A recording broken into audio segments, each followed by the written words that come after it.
अस्सलाम वालेकुम वीवर्स, आज की इस वीडियो में मैं आपको फुली गाइड करने वाली हूँ कि ट्राउज़र में इलास्टिक किस हिसाब से रखते हैं, किस हिसाब से डालते हैं कि मेजरमेंट बिल्कुल ठीक आए। तो इसके लिए ये देखें इलास्टिक मैंने लिया है और यहाँ पे ये देखें शर्ट है मेरे पास। तो इसी नाप के अकॉर्डिंग मैंने ट्राउज़र में इलास्टिक डालना है। तो किस तरीके से मेजर करते हैं ये मैं आपको क्लियर बताने वाली हूँ। तो इससे पहले अगर आप मेरे चैनल पे नए हैं तो मेरे चैनल को ज़रूर सब्सक्राइब कर लें। तो यहाँ पे देखें 18.5 इंच जो है वो सिंगल फोल्ड में है। तो हमने इस शर्ट का जो नाप लेना है हमने डबल फोल्ड में लेना है, यानी कि राउंड अबाउट में जो शर्ट का साइज़ है उसके अकॉर्डिंग, यानी जितनी कमर है इसकी। तो कमर ये देखें 37 इंचिस है, तो 37 इंचिस को मेजर मैंने करना है।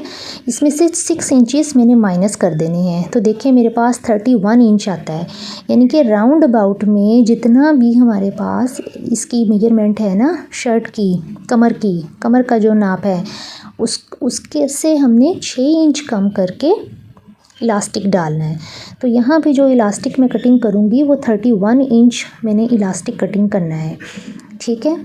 दूसरा आप ये भी हिसाब रख सकते हैं कि जिस इलास्टिक में ज़्यादा इलास्टिसिटी हो, यानी कि लचक वाला ज़्यादा हो, तो उसमें हम पूरा नाप के अकॉर्डिंग रखेंगे। जिसमें हमें लग रहा है कि थोड़ी सी लचक इसमें कम है तो उसको हम फिर देख सकते हैं कि 1 इंच तक आप इजाफी रख लें।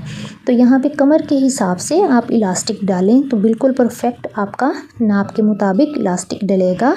6 इंच उसमें से कम कर लें। राउंड अबाउट में जितना भी आपकी कमर की मेजरमेंट है उससे 6 इंच कम करके इलास्टिक परफेक्ट साइज़ में आपको पूरा आ जाएगा।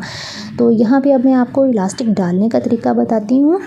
ये देखें ये मेरे पास ट्राउज़र की साइड है, तो इस तरह से इसको मैंने ऊपर से एक सिलाई लगा चुकी हुई हूँ। इलास्टिक इनके दरमियान में मैं इस तरह रख के दूसरे वाला हिस्सा मैं ऊपर वाली साइड पे रखूँगी।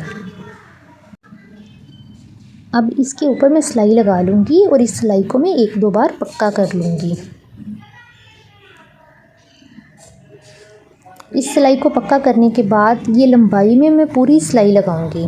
इस ट्राउज़र की स्टिचिंग की वीडियो भी मैंने शेयर की है। अगर आपको कुछ भी डाउट है या आप स्टिचिंग की वीडियो देखना चाहते हैं तो चैनल पर मौजूद है।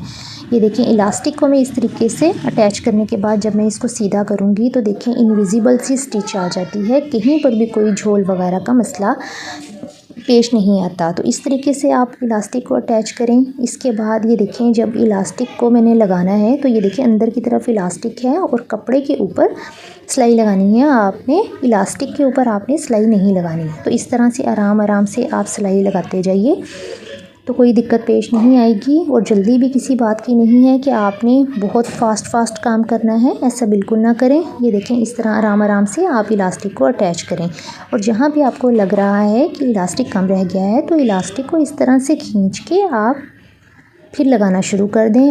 और इसी प्रोसेस को आप एट द एंड करेंगे जब तक इलास्टिक सारा अटैच ना हो जाए। ये देखें जब इलास्टिक अटैच हो जाएगा तो कितनी आसानी के साथ अटैच हुआ है।